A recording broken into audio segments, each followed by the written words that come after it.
You are looking at a plant that can fuel every engine you own. Your diesel truck, your gasoline car, your generator, your tractor, your chainsaw, your lawnmower, every single one. And the Amish in Lancaster County, Pennsylvania, have been growing it, right now, legally, in the same fields their great-great-grandparents planted over 300 years ago. After the last video, many of you left the same comment. What about my gasoline engine? I heard every single one of you, and the answer I found changed everything I thought I knew about fuel. Because this one plant does not produce one fuel, it produces two. One for diesel engines, one for gasoline engines. No modifications to your vehicle, no special parts, no trip to a mechanic. And in 2010, the University of Connecticut proved something with a single number that the oil industry wishes you had never seen. 97%. When you understand what that number means, you will know exactly why this plant was made illegal in 1937.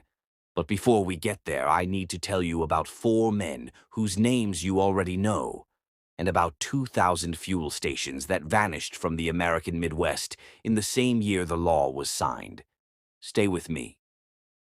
The first time I drove through East Hempfield Township, just outside Lancaster, I almost missed the sign. Hempfield. I figured it was just one of those old Pennsylvania place names nobody thinks about anymore.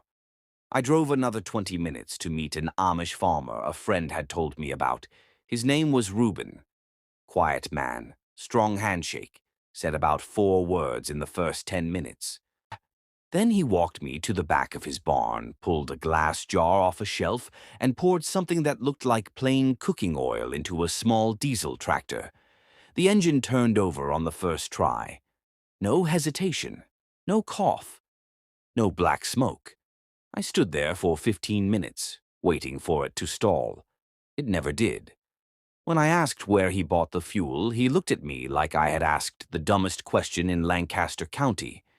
He pointed to the field behind the barn. I grew it, he said. That was the moment everything changed. The plant is hemp, industrial hemp, cannabis sativa. And I need to be absolutely clear right now, because the confusion between hemp and marijuana was manufactured on purpose. Industrial hemp contains less than 0.3% THC, the psychoactive compound. You could smoke an entire bale of industrial hemp and feel nothing but a sore throat. The 2018 Farm Bill made it federally legal to grow, process, transport, and sell industrial hemp anywhere in the United States. As legal as corn, as legal as soybeans, as legal as wheat. But for 80 years before that, hemp was treated the same as a street narcotic. And the reason had absolutely nothing to do with anyone getting high. Hemp seeds contain roughly 30 to 35% oil by weight. That oil can be extracted with a simple cold press, the same kind people use for olive oil or sunflower oil. Once you have the oil, it converts into biodiesel through a basic chemical process called transesterification. You mix hemp seed oil with methanol and a small amount of lye, which acts as a catalyst. The mixture reacts. It separates into 2 layers. The top layer is raw biodiesel. The bottom layer is glycerin, which you can use to make soap. You wash the biodiesel with water, let it dry, and it is ready to pour directly into any diesel engine ever manufactured. Not a modified engine, any diesel engine. Because the diesel engine was never designed to run on petroleum in the first place. Rudolf Diesel built his engine in the 1890s in Germany. He called it a compression ignition engine. The fuel he envisioned was plant oil. In 1900, he demonstrated his engine at the World's Exposition in Paris. The French government asked him to run it on peanut oil from their African colonies. He did. The engine ran so quietly, so smoothly, that most people watching had no idea it was burning a vegetable. Diesel wrote that his engine could be fed with vegetable oils and would help considerably in the development of agriculture. He dreamed of a world where any farmer could grow fuel in his own field. He called it the oil engine. And then he died. On September 29, 1913, Rudolf Diesel boarded the post steamer Dresden in Antwerp. He was traveling to London to meet with the British Royal Navy about installing his engines in their submarines. He ate dinner. He retired to his cabin at 10 p.m. He left word to be woken at 6:15 the next morning. When the steward knocked, the cabin was empty. The bed had not been slept in. His nightshirt was neatly laid out, his watch positioned where it could be seen from the bed, his hat and overcoat found folded beneath the railing at the stern of the ship. 10 days later, a Dutch fishing crew found a body floating in the North Sea, too decomposed to identify. They recovered personal items from his pockets. His son later confirmed they belonged to his father. The newspapers printed two kinds of headlines. Some said suicide, others were darker. Inventor thrown into the sea to stop sale of patents to British government. Murdered by agents from big oil trusts. His wife opened a bag he had given her before the voyage. Inside, 200,000 German marks in cash, and financial statements showing their bank accounts were virtually empty. In his diary, a cross was drawn on the date, September 29th. We may never know the full truth about what happened on that ship, but consider the timing. The man who invented the most efficient engine in history, who publicly stated that vegetable oils would become as important as petroleum, who was days away from giving the British Navy an engine that ran on crops instead of crude oil, vanished into the sea. Now, many of you asked specifically about gasoline engines. Your car, your lawnmower, your chainsaw. This is where the second fuel comes in. And this is the part that connects directly to what Henry Ford was trying to tell us almost a century ago. After you harvest hemp seeds for oil, you still have the entire stalk. Thousands of pounds per acre of woody, fibrous material. That stalk is rich in cellulose. Through a process called cellulolysis, the cellulose breaks down into simple sugars. Those sugars ferment. The fermentation produces ethanol, the exact same alcohol already blended into the gasoline you buy at the pump right now. Every gallon of regular gas in America contains up to 10% ethanol. That blend is called E10. The only difference, that ethanol comes from corn. The ethanol from hemp comes from the stalks of a plant that already gave you biodiesel from its seeds. One plant, two fuels, two types of engines, zero waste. Henry Ford understood this before almost anyone. In 1908, his Model T was designed to run on gasoline, ethanol, or any combination of both. Ford told the New York Times in 1925 that the fuel of the future was going to come from fruit, from weeds, from sawdust, from almost anything. By the 1930s, he was hosting conferences in Dearborn, Michigan about a movement called farm commergy, the idea that farmers should grow the raw materials for all of industry instead of everything being imported from petroleum. In August 1941, Ford unveiled a prototype car with body panels made from hemp, soy, wheat straw, and flax, bound together with resin. The panels were lighter than fiberglass. On camera, Ford swung an axe directly into the trunk lid. The axe bounced back. The panel did not dent.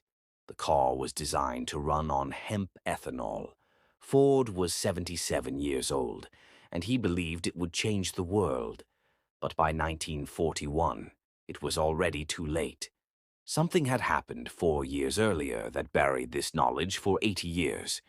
In 1937, the Marijuana Tax Act was signed into law. Notice the spelling, marijuana with an H. That was a deliberate choice. The word was Mexican slang.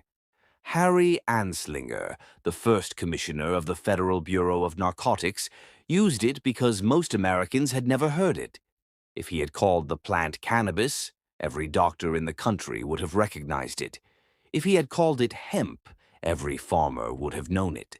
By calling it marijuana, he severed the connection between a useful crop and the law designed to kill it. William Randolph Hearst owned newspaper chains, timberland, and paper mills. Hemp produced paper cheaper and faster than wood pulp, a direct threat to his empire. The DuPont family had just patented nylon. Hemp fiber competed with nylon. Andrew Mellon, Secretary of the Treasury, the wealthiest man in America, had invested heavily in DuPont. Mellon was also Harry Anslinger's father-in-law. He had personally appointed Anslinger to the narcotics position. And Standard Oil, the Rockefeller empire built on petroleum. Hemp fuel threatened the foundation of everything they sold. The American Medical Association sent Dr. William Woodward to oppose the act. He stood before Congress and told them, the claims behind this law were not supported by science. His testimony was dismissed. After hearings that received almost no public attention, the act passed on the 2nd of August, 1937. Here is the detail that makes 1937 the most important year in American energy history, and almost nobody knows it. That same year, a fuel called Agrol was selling at 2,000 service stations across the American Midwest. 2,000 stations. From Indiana to South Dakota. Agrol was an ethanol gasoline blend, backed by the same Comergy movement Ford had championed. Two blends available, Agrol 5 and Agrol 10. The fuel worked. It sold. Customers came back. The brochure said, "Try a tankful. You'll be thankful." Agrol sold for 17 cents a gallon. Leaded gasoline, 16 cents, 1 penny. And the oil industry mobilized everything they had to protect that single penny. Between 1933 and 1939, petroleum interests killed 19 federal bills and 31 state bills aimed at supporting alcohol fuel blending.